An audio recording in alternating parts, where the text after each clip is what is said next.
Hi everyone, welcome to my channel and to this soft pastel review of the Paul Rubens set of 48.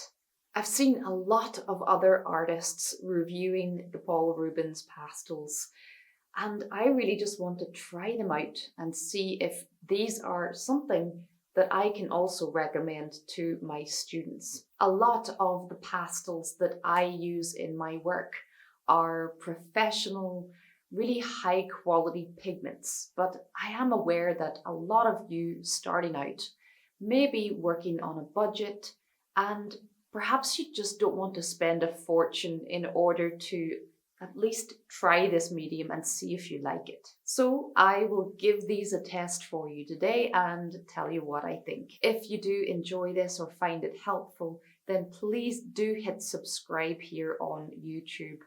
I have a ton of other videos all about soft pastel.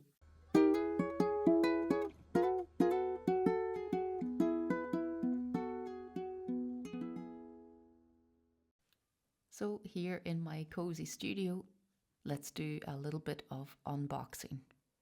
It's always good, I think, to show how the pastels actually arrived. And in this case, the packaging is pretty good. And this is how the set of 48 looks. So let's get them open and see what we've got. Now, the first thing that I noticed when I opened the lid was that there's quite a lot of excess pastel dust inside, which shows me that perhaps they went through a little bit in transit. And you can see that some of the sticks are a little bit broken. The sticks themselves, though, are quite lovely. They are around 3 centimeters or just under an inch and a half in length. And despite the fact that some of them arrived a little bit broken and you can see that the foam didn't really hold them in place as nicely as you would want, this doesn't bother me too much actually, because the whole nature of soft pastel is I'm going to be breaking these up and wearing them down into all sorts of different shapes anyway. So the odd broken stick here and there is not such a big deal. But it would be nice perhaps if the foam insert was just a little bit thicker or stronger, just to hold the pastels more securely inside the box, but not such a big deal, as I said. So the first thing that I did was to try out each pastel, do the classic swatch test, and this is always a nice way just to have a look at the colours available and to have a little feel for what the pigments are like.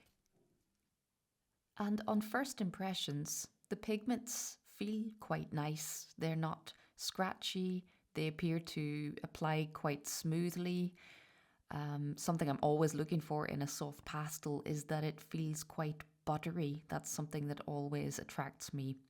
And these did. They did not feel scratchy. And the colour range, I mean, we've got some fantastic vibrant colours here, and this is just one of their sets. One thing I would say is that I'm lacking quite a few darker colours. So the mid-tones and the lighter colours here look really good.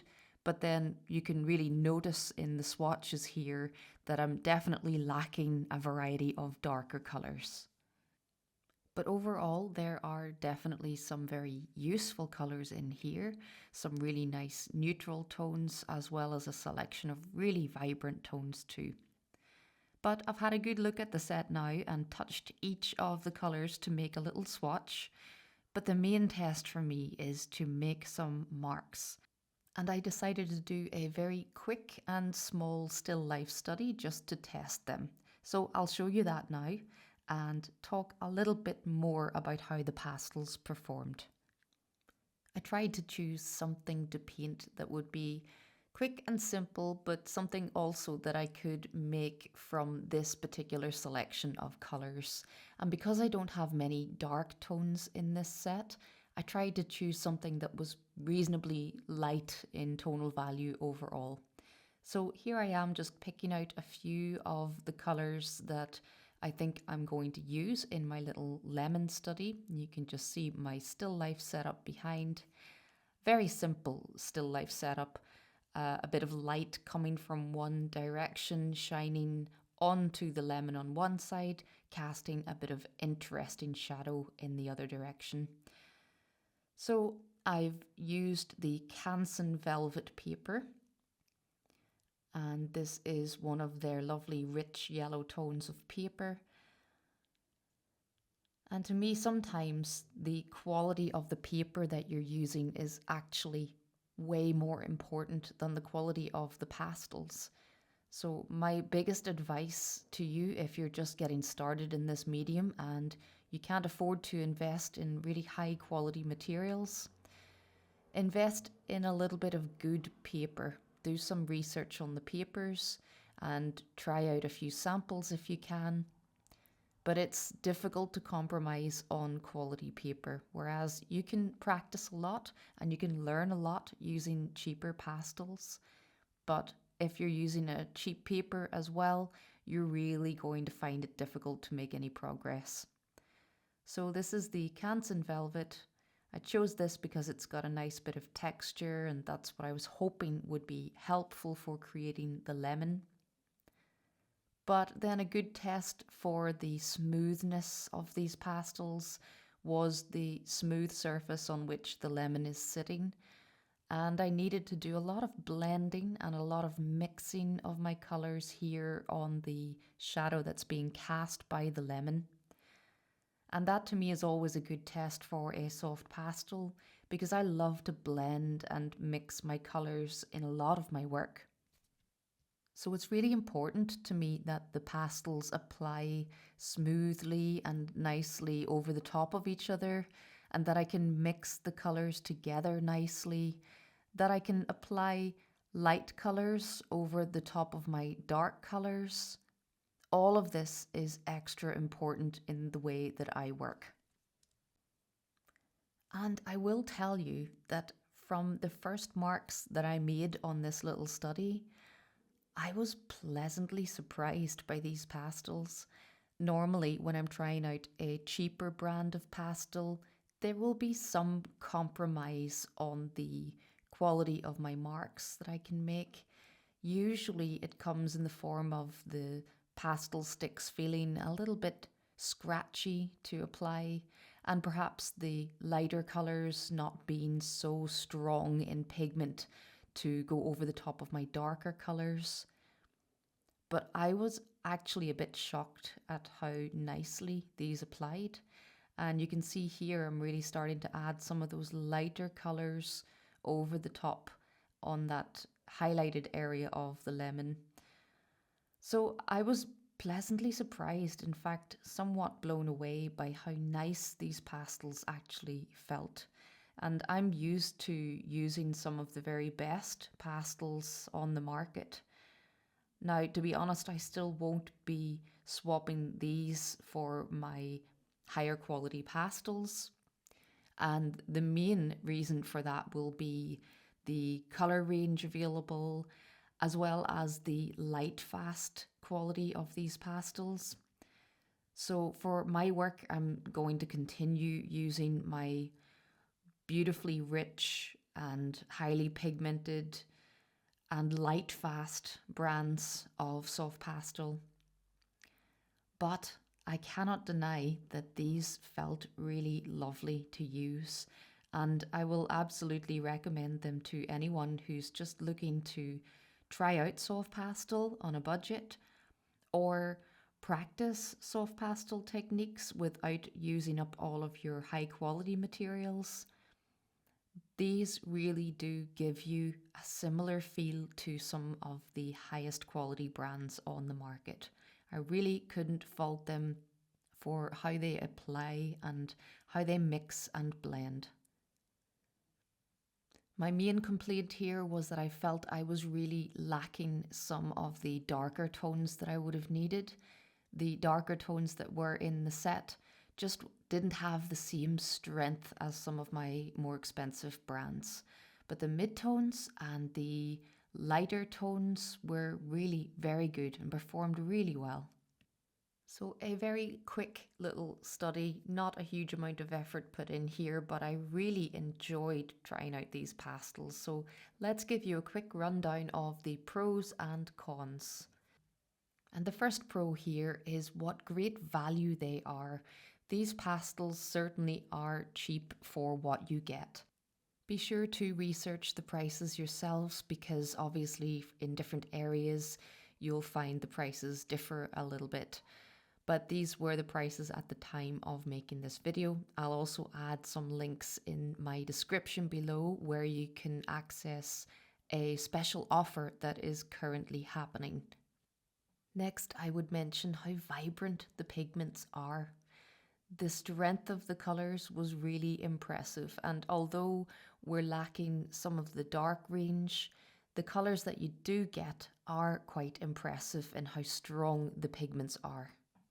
And I talked a little already during the short demo there on how good the application of the pastel pigment is. It goes onto the paper really smoothly. There's no scratchy element to the pastels.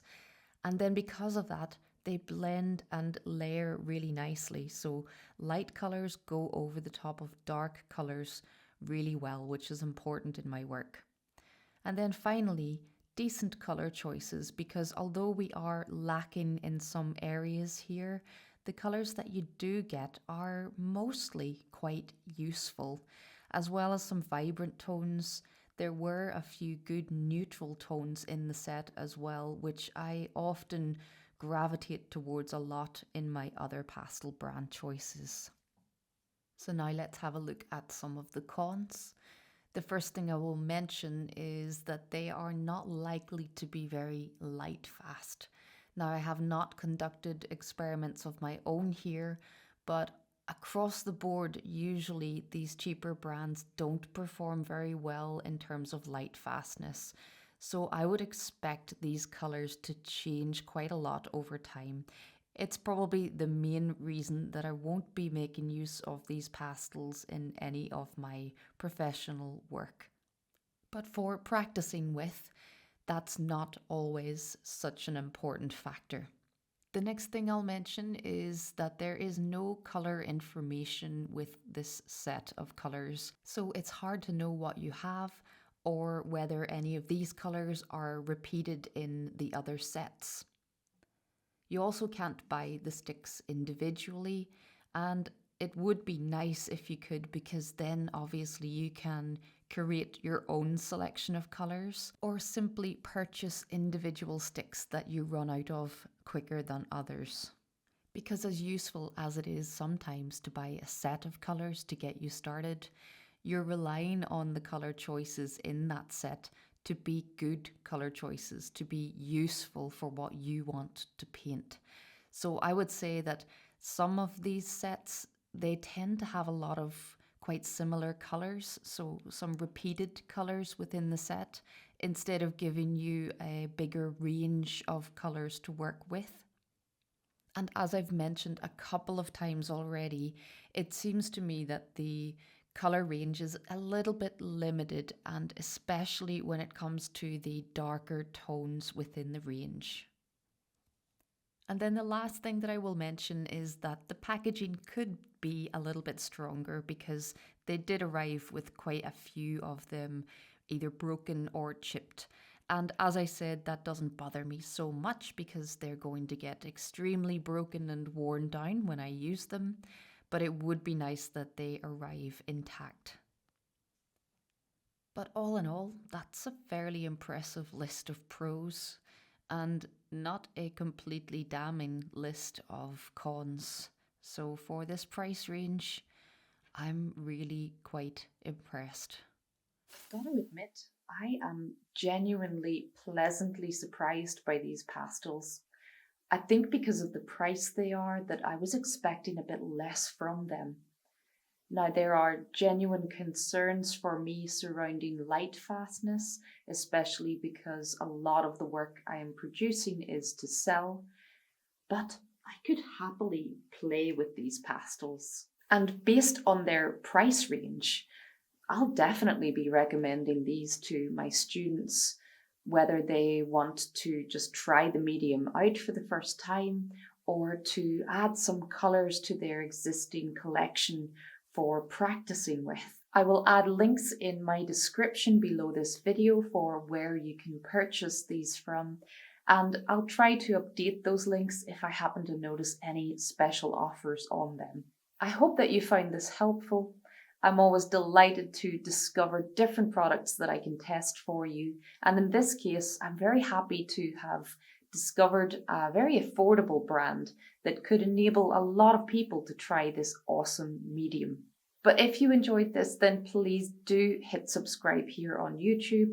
I'd also like to mention that I've got a Patreon channel where you can access all of my extra teaching with a full library of real-time tutorials and a lovely supportive community to be a part of. But thank you very much for watching this here, and until next time, happy pasteling.